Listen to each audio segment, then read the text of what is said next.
Hi friends, मी संजना आज तुम्हाला बनवून दाखवणार आहे कारवारची स्पेशल रेसिपी उसळ, वाटाण्याची उसळ।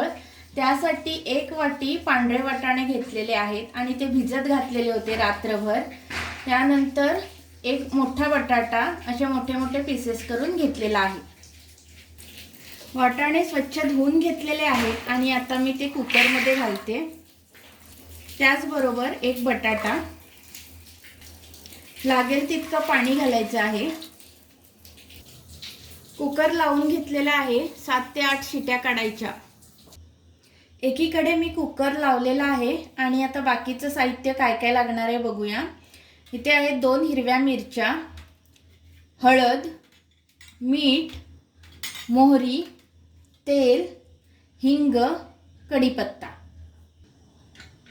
कुकर थंड झालेला आहे आणि तुम्ही बघू शकता वाटाणे छान असे शिजलेले आहेत आणि ह्या वरच्या साली आहेत त्या थोड्या थोड्या करून आपण अशा काढून घ्यायच्या।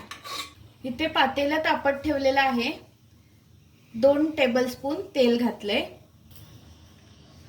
तेल तापल्यावर अर्धा टीस्पून मोहरी,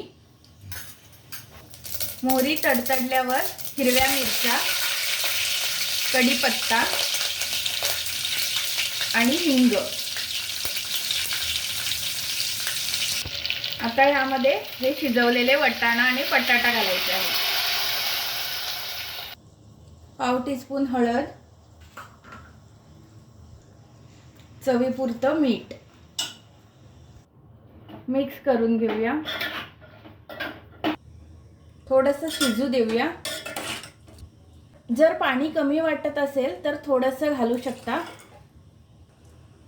झाकण ठेवून मीडियम फ्लेमवर शिजू देऊया।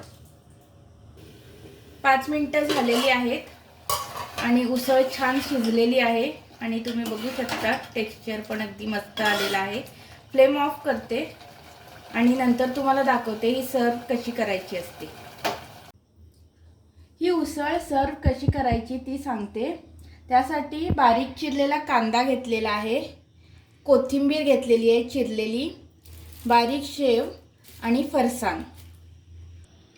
तर सर्वात आधी प्लेटमध्ये उसळ घालून घ्यायची आहे। त्यावर बारीक चिरलेला कांदा,